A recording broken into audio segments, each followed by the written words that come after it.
Chers amis, je reçois dans cette deuxième partie d'émission Aurélie Renard. Bonjour Aurélie. Bonjour. Tu es vice-présidente de l'antenne du département de l'Aisne, de la protection civile. Merci beaucoup de ta présence. Christian Piécaz, qui est le représentant du Rotary Saint-Quentin-Pastel de Saint-Quentin, forcément. Bonjour Christian. Salut Bertrand, salut Aurélie. Ravi de t'avoir à nos côtés. Devait être à nos côtés Monsieur Frédéric Denis, mais malheureusement la Covid s'est invitée par là et il représentait l'ensemble des artistes qui se sont joints à nous. David Couvez, qui est le directeur de l'enseigne Brico-Cash à Gauchy. Bonjour David. Bonjour Bertrand, bonjour Aurélie. Bonjour. Bonjour à tous. Et oui, donc voilà, je me devais d'être là aujourd'hui également pour plusieurs sujets. Bonjour Merci. David, je t'ai pas dit bonjour. Oh, pardon. Bonjour Merci Christian. à tous, en tout cas d'avoir répondu présent à mon invitation. Il y a de ça 15 jours, nous avons sollicité votre aide pour organiser ensemble une action solidaire pour venir en aide au peuple ukrainien. Se sont rejoints à nous autour de cette opération le CCAS de Saint-Quentin, la ville de Saint-Quentin, le personnel du Palais de Fervaques, que je remercie très chaleureusement, les établissements Leclerc Arly, l'association Carafane et le studio FD, l'entreprise de sécurité Midel, l'association Les Élysiques et l'enseigne Brico-Cash à Gauchy, bien évidemment, aussi la présence du Rotary Pastel de Saint-Quentin qui était à nos côtés.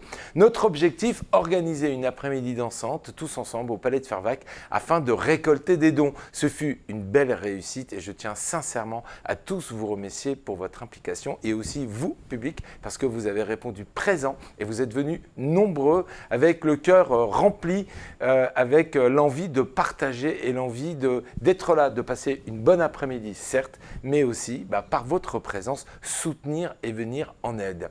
Si vous voulez bien, on va commencer avec toi Aurélie, on va se tutoyer. Aurélie, c'est un véritable élan de solidarité qui a démarré depuis le 1er mars dans notre région, exact? Tout à fait, on a eu un élan de solidarité que personne n'aurait espéré, je pense. Tout le monde en est vraiment tous surpris. Quel est le rôle de la protection civile en dehors de cette situation un peu compliquée? Alors on a plusieurs casquettes, donc c'est aider, secourir et former. Donc on fait des formations premiers secours, que ce soit à nos bénévoles et à tout public extérieur. On fait de l'aide à la personne, donc là encore plus avec l'humanitaire en ce moment, mais tout ce qui va être soutenir les populations quand il y a des tempêtes, ce genre d'événements, venir en renfort des pompiers, des forces de l'ordre également quand il y a des personnes disparues.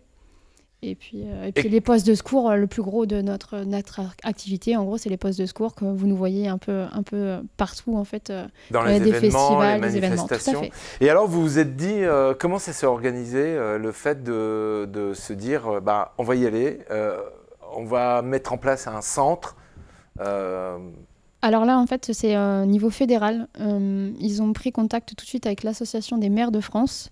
Donc ça a dû commencer, je crois, le lundi de mémoire. Et le lundi midi, ils ont dû se réunir. Ils ont dit, bon ok, on veut aider. Comment on peut s'organiser? Donc avec l'Association des maires de France, ils ont monté un projet. Et nous, dans la foulée, tous les départements de France ont été mis dans le bain, si je puis dire.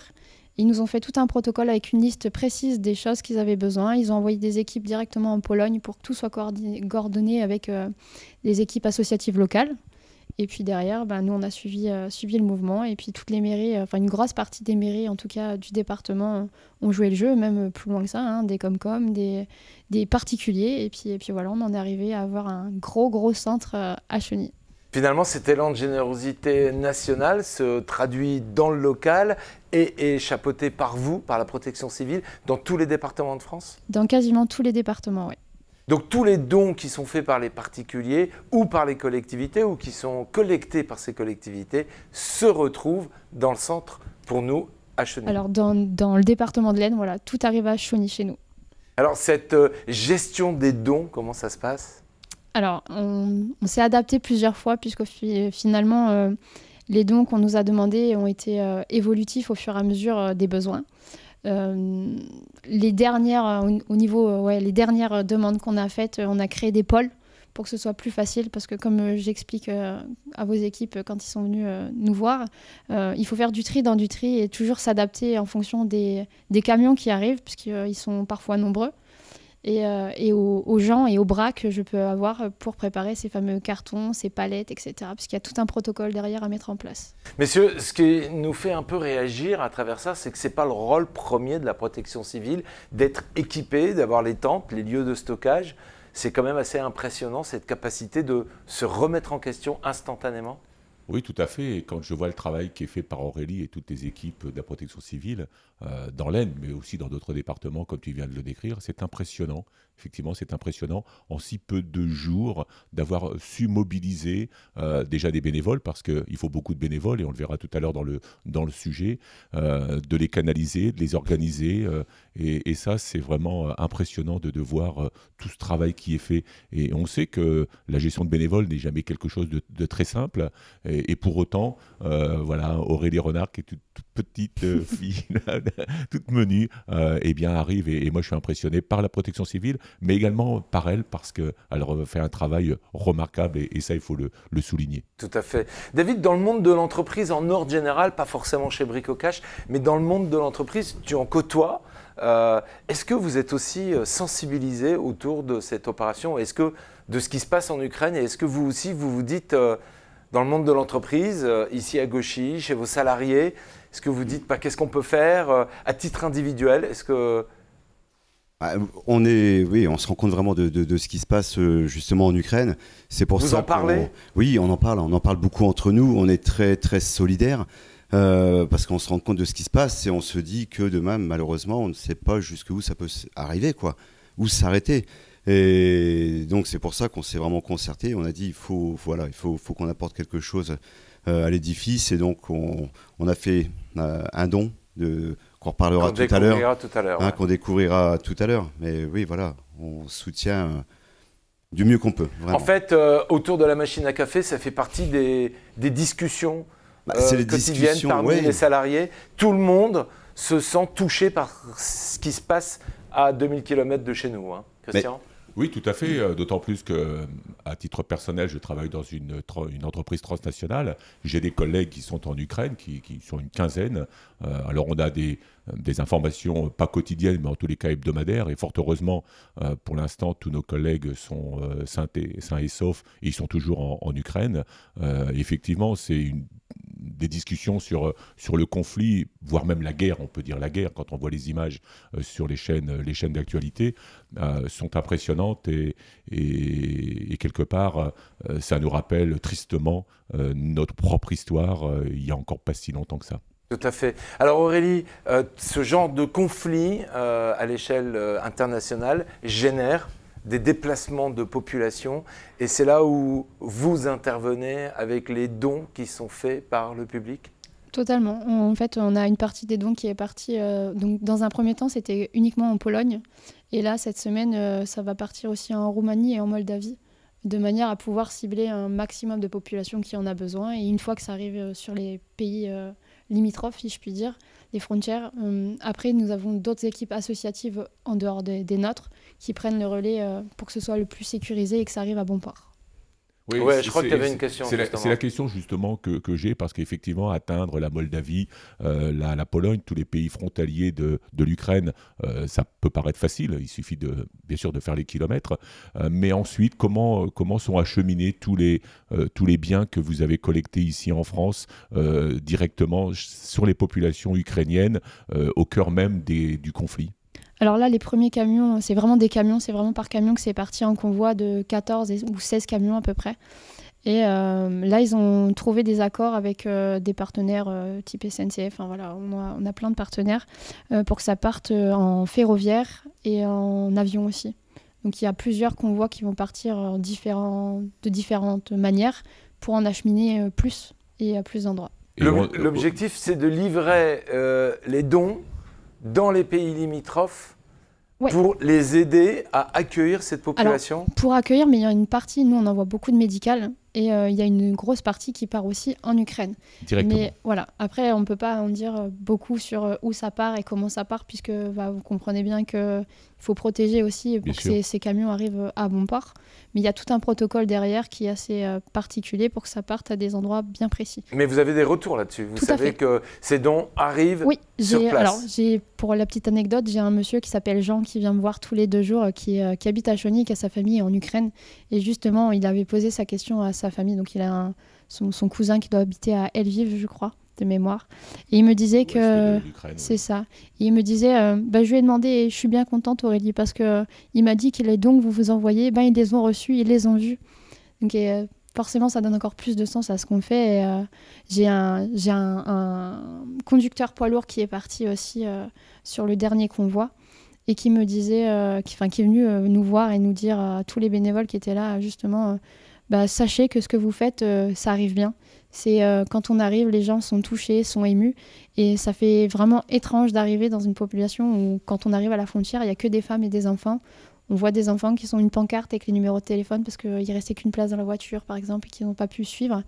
Mais il dit c'est vraiment impressionnant. Et sachez que ce que vous faites, ça a un sens. Donc bravo à vous. Et du coup, c'est vrai que ça rebooste et la fatigue, on l'oublie et on continue à faire ce qu'on fait et motiver les autres bénévoles qui nous donnent un coup de main à préparer. Alors, cette situation, elle était inattendue pour tout le monde. Lorsqu'elle démarre, tout le monde se mobilise et je pense que chacun donne dans un premier temps. Quels sont les dons que vous avez reçus dans un tout premier temps, la première semaine? Alors, les premières semaines, on a eu beaucoup d'hygiène, du matériel de secours en tout genre, on en a eu. On a des kits de suture, on a eu des poches à perfusion, on a eu des vêtements en tout genre, des talons aiguilles. Ne me demandez pas pourquoi, mais on en a eu. On a vraiment eu de tout. Après, je pourrais pas dire plus d'une chose que d'autres parce qu'en fait, je saurais pas dire. Et alors, vous avez besoin de quoi aujourd'hui? Alors aujourd'hui, parce que ça a évolué forcément. Ouais, aujourd'hui, on nous a demandé d'arrêter les dons matériels pour l'instant pour désengorger tous les centres parce que bien évidemment, nous on en a ici, mais il y en a partout. Et également, il faut bien se dire que sur les frontières, on n'est pas les seuls à faire ça. Tous les autres pays limitrophes et européens font des dons également. Il faut laisser le temps aussi que chaque chose prenne sa place. Et là, l'urgence aujourd'hui, c'est plutôt des dons financiers pour financer des choses bien particulières. Là-bas, il n'y a plus d'électricité. Ils ont besoin de groupes électrogènes pour différentes choses. Avoir du chauffage, parce qu'il fait froid là-bas, il neige. Avoir de l'électricité pour les hôpitaux, pour les centres d'hébergement pour les enfants. Enfin, plein de petites choses comme ça et autre chose aussi.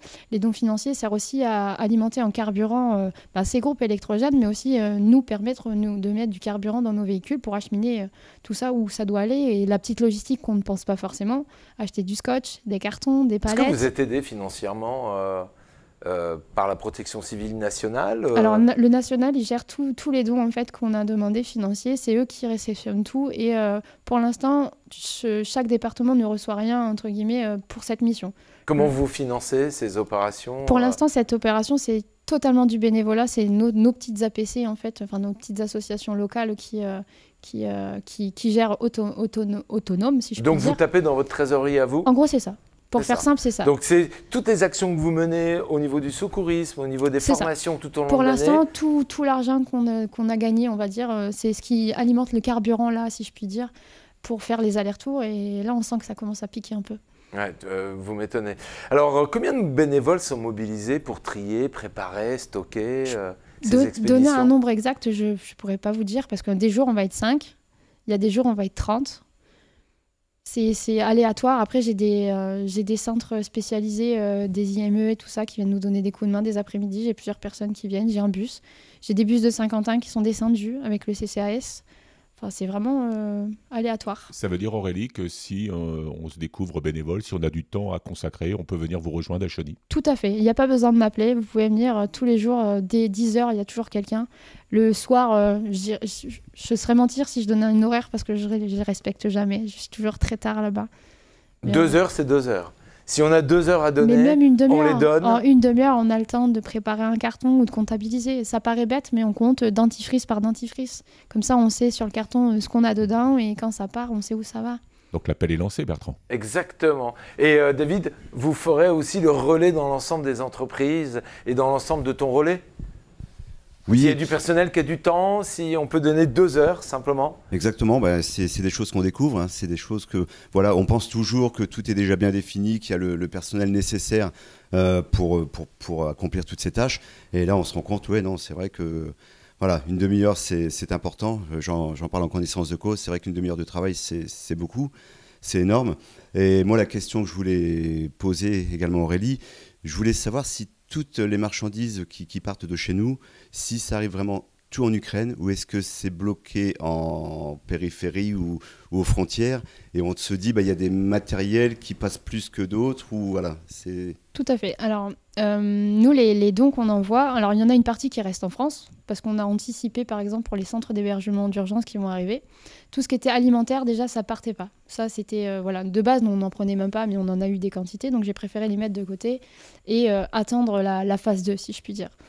Tout ce qui part en Ukraine, c'est en urgence, c'est tout ce qui va être secours médical, donc forcément les kits de suture, des garrots, enfin ce genre de choses, ou des lits médicalisés, enfin vraiment tout ce qui peut sauver un soldat de guerre, par exemple.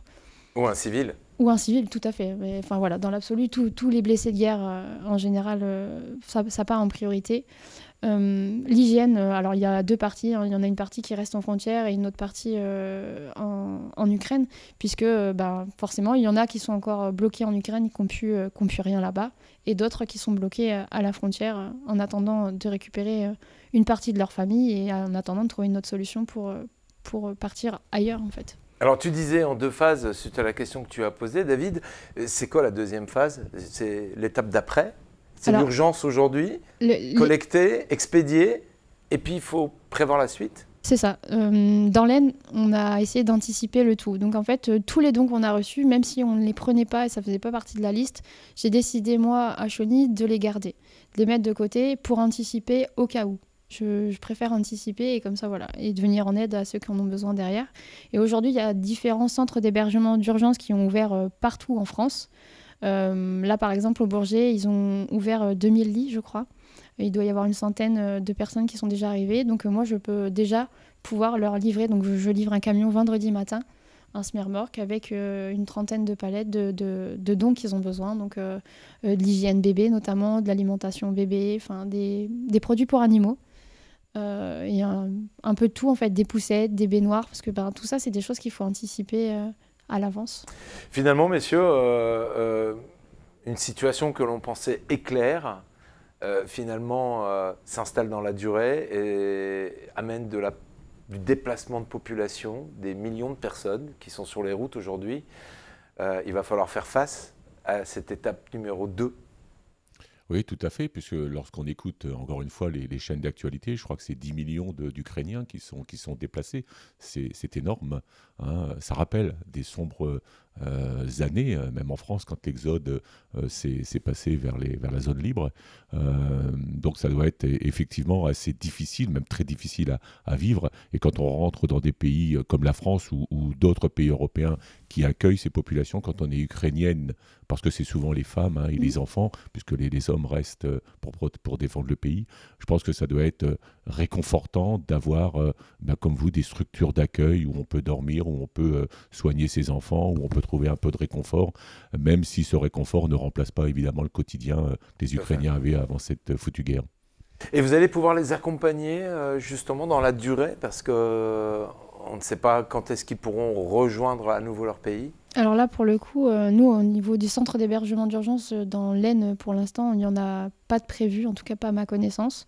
En soi, je sais qu'il y a beaucoup de familles qui sont déjà arrivées, donc on m'appelle régulièrement, que ce soit pour donner des colis alimentaires ou pour les aider parce qu'ils n'arrivent pas à trouver forcément quelqu'un pour leur répondre.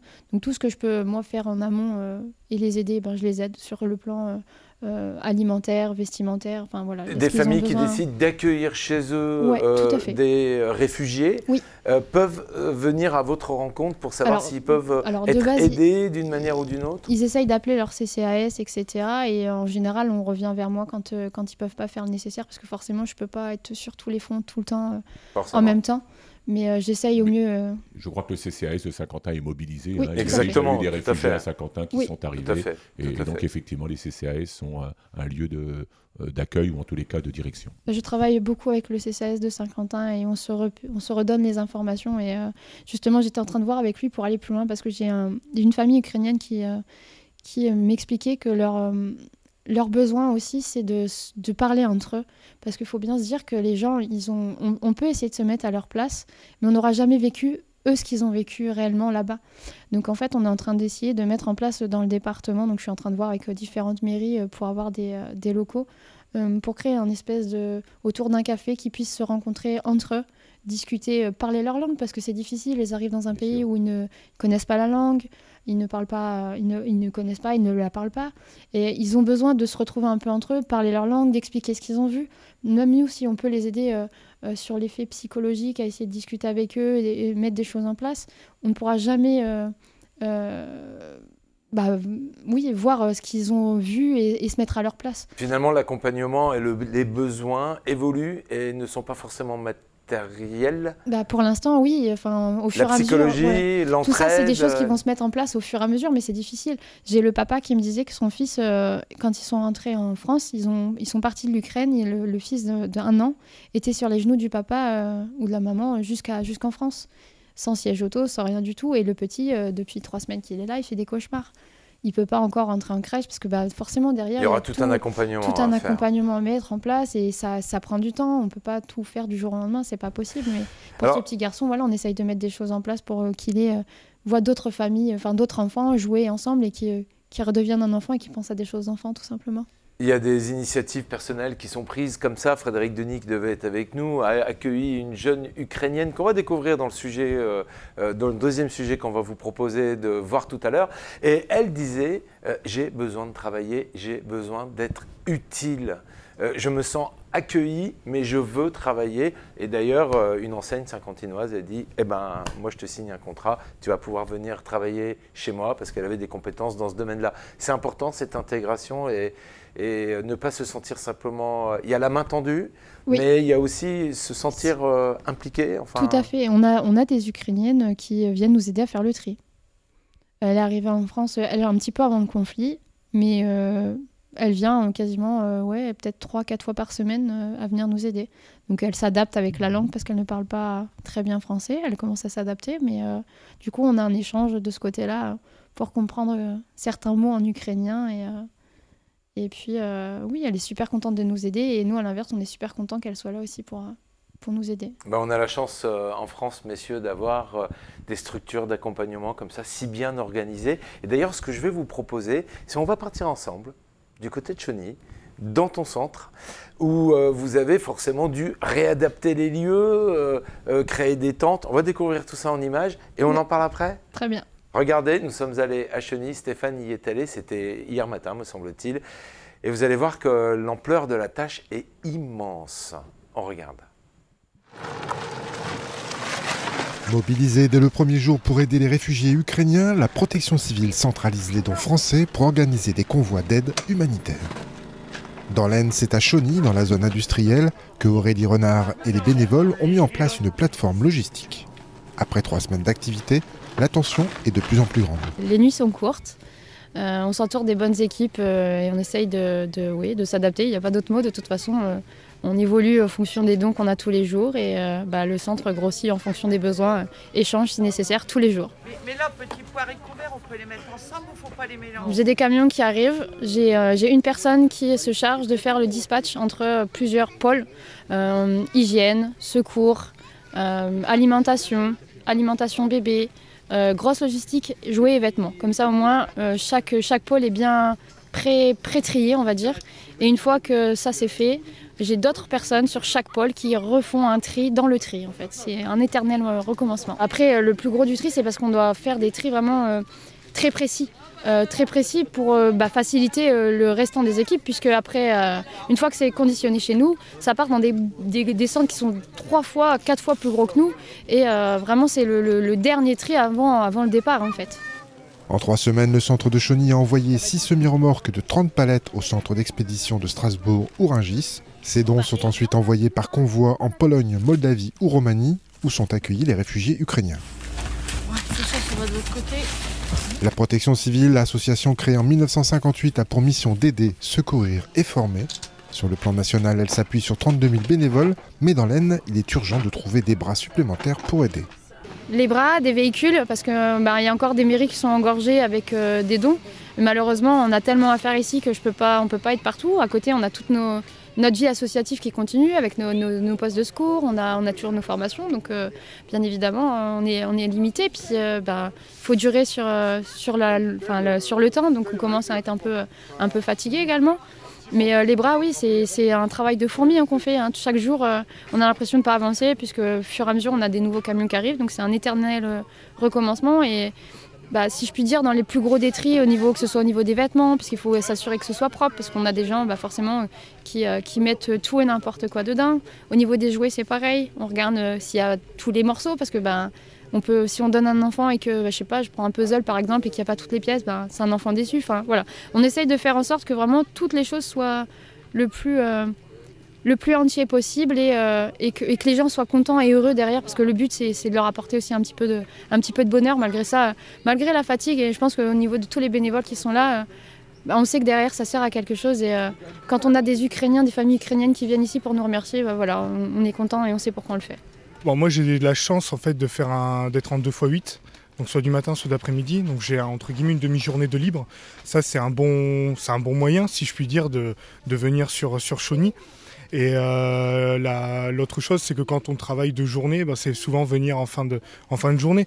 Donc on a des gens qui viennent 1 heure, 2 heures, mais ça, entre guillemets, pour nous, c'est génial, déjà 1 heure, 2 heures de prix.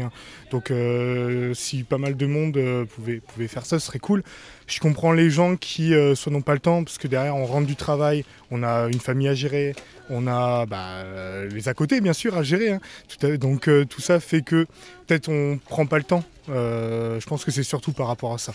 On a eu la chance ici d'avoir des collèges, lycées qui viennent nous aider, une SME qui est venue également nous aider. Donc voilà, tout ça fait que petit à petit, notre nom se diffuse un petit peu partout et il y a des gens qui viennent nous retrouver. Le centre départemental de logistique de Chauny est ouvert tous les jours et même si les dons sont arrêtés, pour l'instant, le tri doit lui continuer.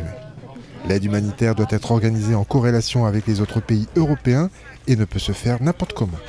La protection civile assure donc aujourd'hui le bon envoi au bon endroit.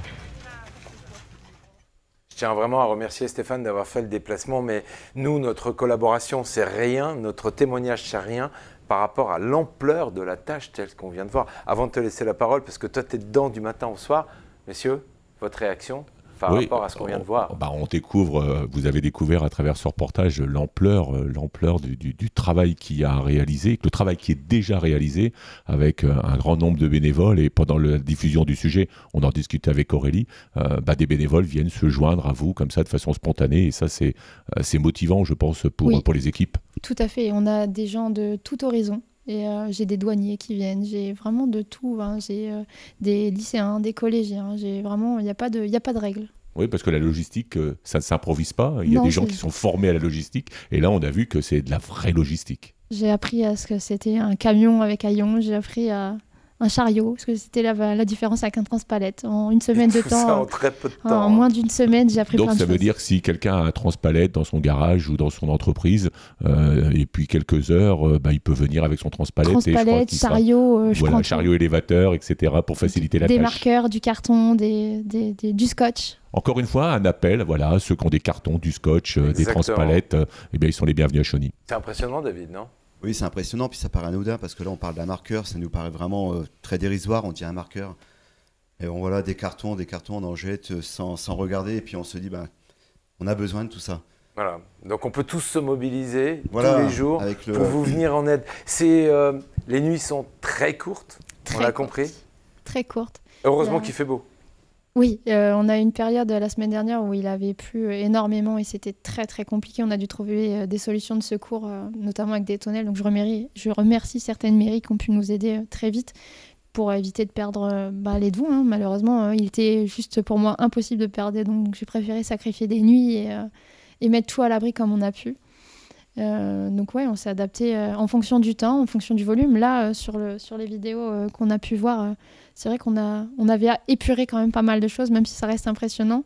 Les tonnelles au départ étaient pleines, toutes pleines à craquer. Donc on travaillait dehors pour les conditionner nos palettes. Mais là, pour l'instant, on commence à avoir un peu plus de... Enfin, du moins, du premier tri, parce qu'après, il y a tous les vêtements et tout le reste à trier. Mais Et Aurélie, on voit et on lit et on découvre sur les réseaux et aussi dans la presse que c'est une équipe très très jeune qui est venue à tes côtés. Ça commence même à partir de l'âge de 15 ans, il me semble. Comment t'expliques, 14, comment t'expliques Encore avant. En fait, on a commencé à ouvrir aux cadets. Donc les cadets, c'est à partir de 10 ans. Ils peuvent rejoindre la protection civile. C'est pour leur donner un cadre. Il y a un port de l'uniforme, il y a des choses, des règles de vie, enfin voilà, des choses importantes. Et pour moi, l'important, c'était de leur apprendre également le secours à personne. Parce qu'il n'y a pas d'âge pour apprendre à sauver une vie. Ça a commencé avec mes enfants. Ma petite fille de 8 ans est capable de vous dire ce qu'est un AVC et comment on le détecte. Et c'est là où je me suis dit, si elle est capable de le savoir, c'est qu'il y en a d'autres qui vont être intéressés et qui veulent le savoir. Et au fur et à mesure, ils ont emmené les copains, copines à leur expliquer, leur montrer, à faire des massages cardiaques, etc. Et niveau fédéral, effectivement, on a commencé à en parler et ils sont en train de monter des sections cadets partout en France.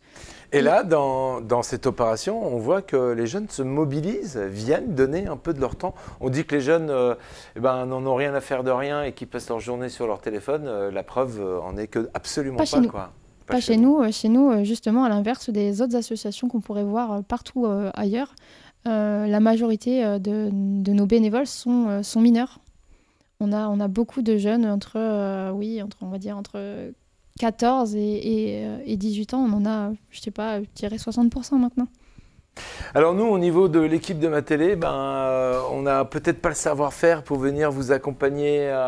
En tout cas, on a le savoir-faire pour relayer, pour être dans la communication, mais peut-être pas la disponibilité ou le savoir-faire pour venir vous aider à organiser, à trier, à gérer, à mettre ça en place. Mais ce que l'on sait faire, c'est de faire des émissions. Et c'est là où on est venu, on s'est retrouvés il y a 15 jours autour d'une table. Et on s'est dit, on ne va pas rester comme ça, on doit faire quelque chose. Et David, je vais m'adresser à toi, non plus en tant que directeur de Brico-Cache Gauchy, mais en tant qu'artiste, puisque Frédéric Denis et Christophe Vérin devaient être là. Tu es aussi artiste, tu interviens dans l'émission Studio 5. Lorsque tu as été contacté par Christophe et par Fred pour dire, voilà, Bertrand lance cette opération de réaliser un thé dansant, oui, tout de suite. Pourquoi? Et j'ai une double question en fait. Voilà, c'était oui tout de suite, pourquoi? Et comment ont réagi les autres artistes et musiciens qui étaient là dans cet après-midi? Écoute, j'en avais entendu parler un petit peu par mes amis, Christophe, Fred.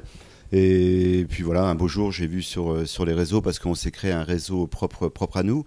Et donc il y a eu un appel aux artistes demandant du volontariat, justement pour faire une prestation pour venir en aide aux Ukrainiens. Et de suite, voilà, je pense même être le premier à avoir mis un grand oui sur ce message. Pour moi, c'était vital. C'est vital parce que comme tu dis, Bertrand, donc c'est des choses qu'on ne sait pas mettre nous en œuvre sur le terrain. On n'a pas le temps, ou tout simplement. Et voilà, on a peut-être des dons, nous, autres, qui peuvent nous permettre de récolter des dons et puis d'aider tous ces gens qui souffrent de cette guerre. Christian, Ma Télé ne pouvait pas organiser seule cette opération, avait besoin de s'adosser au Rotary Pastel Saint-Quentin pour nous accompagner, puisque vous avez plus l'expérience d'organisation de ce genre d'événement. Et de la même manière, vous avez répondu oui tout de suite. Bien oui, parce que tu m'as appelé, je crois que c'était un samedi, quelque chose comme ça, juste avant notre réunion où on a organisé les choses. Oui, lorsque tu m'as demandé est-ce qu'un club service, est-ce que ton club service, le Rotary Pastel de Saint-Quentin, pourrait nous suivre, j'ai questionné mes amis rotariens, je les ai appelés, ça a été un 8 francs et massif. Ça fait partie de vos valeurs. Ça fait partie de nos valeurs. La devise du Rotary au niveau mondial, c'est servir d'abord. Donc il nous a semblé évident que, il fallait qu'on apporte là aussi ce service et de venir vous aider. Alors habituellement, les clubs services et le Rotary Pastel de Saint-Quentin en particulier, quand on monte des actions, on prend du temps pour bien les organiser, parce que nous sommes des bénévoles aussi, sous forme associative, donc on prend toujours du temps. Alors que là, ça a été de la précipitation, parce que dès qu'on a dit oui, c'était quelques heures après, la première réunion et tout s'est enchaîné jusqu'à l'émission et le spectacle du jeudi après-midi. Donc voilà, on a 8 francs et massifs, et je peux même te dire qu'aujourd'hui, on est très fiers de vous avoir accompagné et on ne le regrette aucunement. Et s'il faut le refaire, on sera là. Moi, j'espère qu'on n'aura pas besoin de le refaire, même si on se doute bien que cette opération voilà, la situation actuelle est en train de s'enliser un peu. J'espère qu'on va trouver une porte de sortie. Je tiens aussi réellement à remercier le CCAS, Gabriel Leroy avec l'ensemble de ses équipes, Freddy Gréziziac, qui nous a répondu instantanément puisque je vous ai appelé le samedi soir en vous disant est-ce que vous êtes prêt à m'accompagner? J'ai appelé Freddy Gréziziac, la ville de Saint-Quentin. Tout le monde m'a dit oui, tout de suite, on y va, on vous laisse faire, gérer. Même si on n'a pas le savoir-faire pour organiser ce genre d'événement, on sait faire des spectacles, et ben on a dit participons, faisons en sorte que les gens puissent venir, passer un bon moment. Je tiens aussi à remercier Maryse, Christophe, l'association Carafane qui nous ont accompagnés, l'entreprise Midel, parce qu'il fallait mettre de la sécurité, Leclerc Harley, parce qu'il fallait nourrir un petit peu toute cette tous les danseurs qui étaient là cet après-midi-là. Je vais en oublier, donc je vais être désolé d'en oublier forcément, mais... Oui, il ne faut pas oublier les artistes, mais tu en as parlé. Et puis tous mes copains, mes amis au Rotary qui se sont tous également impliqués, parce qu'on a assuré l'accueil, la billetterie, le suivi, la transparence financière. Donc je veux saluer Véro Briat, qui est notre trésorière, et qui a, jusqu'à la signature du chèque, bien suivi et apporté cette transparence que tu souhaitais également avoir, parce que quand on récolte des dons, il faut aussi qu'il y ait cette transparence de l'organisation des dons. Et voilà, c'est en quoi le Rotary vous a accompagné. Alors avant de remettre le chèque de cette opération qui représente les entrées, la boisson et les dons qui ont été faits en parallèle sur la cagnotte que l'on a mis en ligne, je vous propose de faire un petit retour en arrière. C'était il y a 7 jours. Nous avons œuvrait pour mettre en œuvre cette opération de thé dansant. Les Saint-Quentinois se sont mobilisés pour les Ukrainiens. Regardez.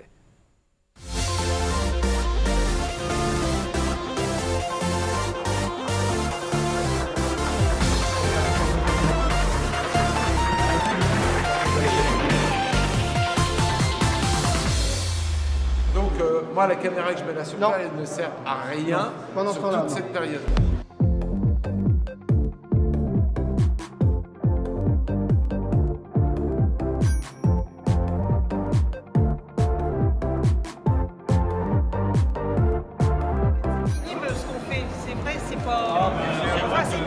Je suis là parce qu'en fait c'est pour une bonne cause, pour l'Ukraine. Donc la semaine dernière j'ai fait un don et aujourd'hui je vais refaire un don aussi en fin d'après-midi et pour passer du bon temps avec ma mère qui est là. Et j'espère que cette soirée portera ses fruits, quoi. Je suis là donc pour les Ukrainiens, pour les aider. J'estime que quand même il faut faire un geste pour tout le monde. En collaboration tout le monde et main dans la main en même temps. C'est un thé dansant un peu particulier avec, et vous connaissez la raison, c'est pour venir en aide à l'Ukraine. Et on se devait d'être là étant donné qu'on est partenaire officiel tous les jeudis avec cette belle émission de Studio 5 à l'appel avec ma télé. Il était tout à fait normal qu'on soit là avec Fred et tous les copains artistes. Alors, regardez, c'est pas beau tout ça ?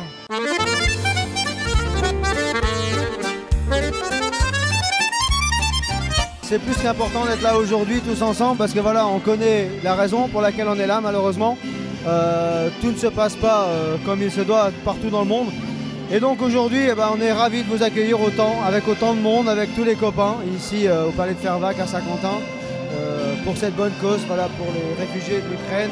On a des dons qui arrivent par dizaines, par centaines d'euros. On en est ravis et on vous remercie chaque jour. Merci infiniment.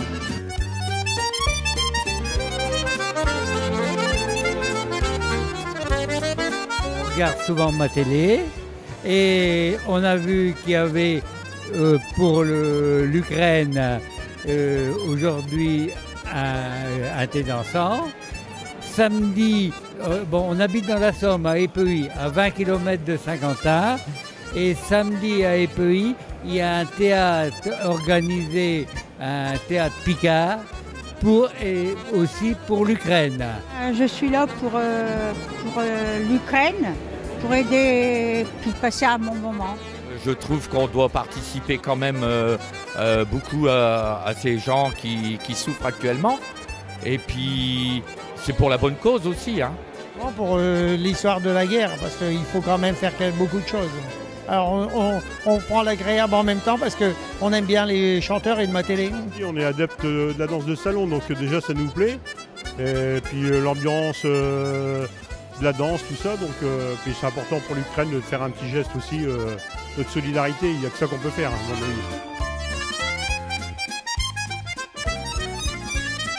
Je remercie vraiment tout le monde. Il n'y a pas de petits dons, que ce soit financier ou encore matériel. Tout sert et tout. Enfin, c'est comme ça qu'on avance tous ensemble. Et encore une fois, la générosité des gens font que on est vraiment. Tout est incroyable. J'en perds mes mots tellement. La générosité est tellement énorme cette fois-ci que voilà.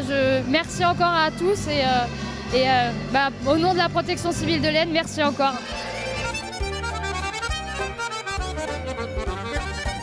C'est vraiment touchant parce que maintenant il y a la situation très grave. Je suis vraiment touchée par ça. Je vois comme l'atmosphère ici est vraiment bonne. Je peux pas exprimer mes émotions parce que tous ces argents vont aider les Ukrainiens.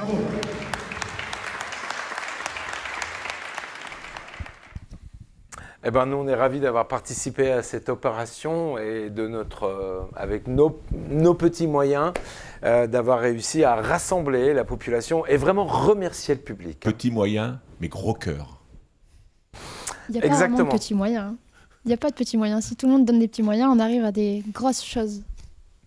Alors David, lors de ce thé dansant, tu as rencontré Aurélie et elle t'a fait part de ses besoins. Vous avez discuté. Oui, c'est ça. Donc on s'est rencontrés juste à la fin du spectacle. On en a discuté un petit peu et j'ai bien compris un seul message pour moi qui était, ce qui était le plus important pour vous, c'était plus du matériel que des vêtements ou autres, même si on a quand même besoin. Et j'ai compris que le message que le groupe électrogène pour vous, c'était vraiment vital dans cette guerre. Tout à fait. Donc pourquoi c'est important? Attends, je te coupe une seconde. Pourquoi c'est important aujourd'hui? On s'en doute. Hein. Les groupes électrogènes, tout simplement parce que comme tout est bombardé, il n'y a plus d'électricité. Qui dit plus d'électricité, plus de lumière, plus de chauffage. Et pour opérer, par exemple, s'il y a besoin, il faut du courant. Pour pouvoir se réchauffer, il faut du courant. Et malheureusement, ça devient vital. C'est vital. Pour la communication, parce que si on veut charger les téléphones portables et avoir des contacts avec la population ukrainienne, il faut également avoir... Et garder du lien avec la famille. Exactement, aussi. Il faut également avoir de l'électricité pour recharger ces téléphones. Je te laisse continuer, David. Donc, tu as entendu ce besoin? Donc, j'ai entendu ce besoin. Donc, j'ai la chance d'avoir, moi, un PDG au-dessus de moi, parce que bon, je suis le directeur du magasin de bricolage. Comment il se nomme? Pascal Foursine, avec Gaëlle, son épouse.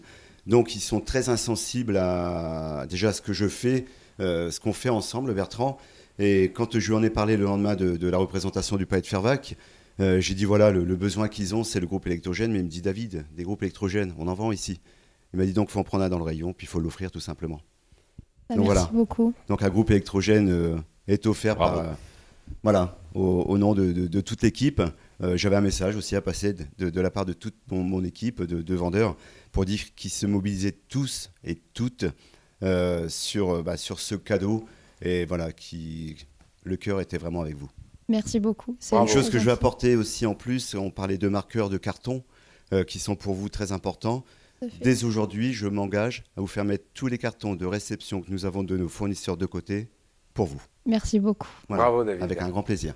Bravo. Merci à vous. Merci. Belle enseigne proche de la population. Et qui a le cœur ouvert. Et bon courage Aurélie. Eh bien Aurélie, je vais te remettre le chèque de 2 800 € qui représente le fruit de ce travail, de cette collaboration tous ensemble avec l'ensemble des partenaires. Et je remercie l'ensemble des partenaires qui nous ont accompagnés. Et puis je sais que vous allez en faire forcément bon usage. Alors Bertrand, ces 2 800 € représentent, puisqu'on était la caution, j'allais dire, autour des dons, ces 2 800 € donc, sont avec la billetterie. Il y avait également un bar, donc une buvette, donc il y a également cet argent-là. Et puis il y avait aussi le petit QR code pour faire des dons en ligne. Il y a eu des dons en ligne également. Tout à fait. Voilà, et puis le Rotary a arrondi pour que ça fasse une belle somme de 2 800 €. Merci beaucoup. Merci beaucoup à vous tous. encore une fois, je vais en perdre mes mots parce qu'avec la fatigue, ça devient compliqué à gérer les émotions. Mais sachez que ça va tous nous aider énormément et tout ça va servir à énormément de monde. Alors merci à vous tous. Et merci de ce que vous faites, vous, en fait. C'est à vous aussi, oui, parce que vous parlez de petits moyens, mais le fait de relayer tout ça, c'est du travail de fourmi pour tout le monde et ça nous permet d'être visibles sur plus grand et de vraiment nous aider énormément. Donc merci à vous tous de prendre autant de temps pour nous. Alors moi je tiens à vous dire que je rappelle que Aurélie et l'ensemble de son équipe ont besoin de votre mobilisation, 1 heure, 2 heures, 3 heures, 4 heures. À partir du moment où on a des bras, à partir du moment où peut-être on a un certain savoir-faire, un certain accompagnement dans la logistique, ou pas d'ailleurs, hein, même si on ne sait rien faire. Si on ne sait rien faire, on trouvera toujours quelque chose à faire. On trouvera le moyen, donc contactez rapidement Aurélie à l'antenne locale. Je peux donner le numéro de l'antenne locale. Oui, tout le monde m'appelle déjà, pas de souci. Vous pouvez les contacter au 06 71 01 90 43, c'est bon, c'est le bon numéro. Et donc je vous redonne le numéro 06 71 01 90 43. Donc il s'agit du numéro de la protection civile de Chauny. Est-ce qu'on peut aussi vous rejoindre par les réseaux ? Ouais, sur la page Facebook. D'ailleurs, c'est moins difficile pour moi à gérer puisque les messages, je peux les prendre au fur et à mesure. Parce que je vous avoue que mon téléphone, il sonne très très souvent. Bah, tu m'étonnes. Eh ben, en tout cas, un grand bravo pour ce que vous faites. J'espère que ça va se tasser, en tout cas rapidement. Ça prouvera que les conflits s'arrêtent. Mais voilà, on sait qu'on va avoir besoin de la mobilisation de tous. Et cette mobilisation va évoluer dans le temps à venir. Ça peut être aussi sur l'accueil des réfugiés que l'on pourrait tous faire aussi dans nos maisons si on en a la capacité ou la place. Et en tout cas, un grand merci à l'ensemble des partenaires, Christian, David, la ville, le CCAS et tous les partenaires qui nous ont accompagnés. Et puis, c'est notre participation, Aurélie, à cette opération. Merci beaucoup. Merci à vous. Bravo. Merci à tous. Moi, je vous donne rendez-vous dans quelques instants. On va se retrouver pour la 3e partie de cette émission. Rendez-vous à 19 h. On va chanter, on va danser. Et vous savez pas quoi ? Depuis 15 jours, les Ukrainiens sont aussi avec nous. On reçoit des messages d'Ukrainiens en ukrainien qui regardent cette émission Studio 5 en replay. Ça leur amène certainement aussi un petit peu de bonheur parce qu'il y a des familles qui sont expatriées maintenant ici et qui sont accueillies. En tout cas, la fille que vous avez découvert il y a quelques instants dans le sujet est chez Frédéric Denis, qui fait partie de cette émission. Donc, elle l'a retransmis en disant « Regardez ce qu'eux font pour nous » et ça crée une très belle famille. Donc, j'en suis vraiment ravi. Merci beaucoup. Merci à vous. À tout à l'heure. Et messieurs, merci beaucoup d'avoir accepté mon invitation. Et un grand merci à Stéphane qui a réalisé les sujets que vous avez découverts, les 2 sujets, et à Kevin en régie.